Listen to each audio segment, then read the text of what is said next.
Welcome to Man Does Tech, where I solve the problems you didn't even know you had. In this video, I will explain how to remotely start your Nissan Pathfinder. First, make sure your vehicle is in park and all doors, the hood, and the trunk are securely closed.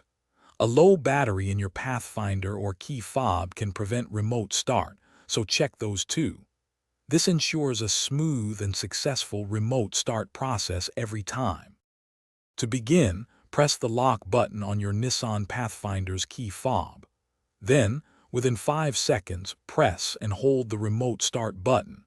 You'll typically find this button with a circular arrow icon. Hold it for about 2 seconds until the vehicle's exterior lights flash, indicating the engine has successfully started. Your Pathfinder's engine will run for 10 minutes after a remote start. If you need more time, simply repeat the remote start procedure. This will add another 10 minutes, giving you a total of 20 minutes of run time.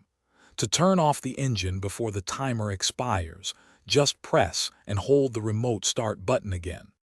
Remember, never use remote start in an enclosed space like a garage due to exhaust fumes.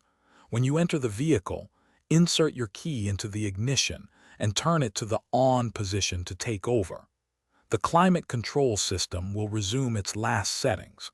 Always prioritize safety and good ventilation when using this feature.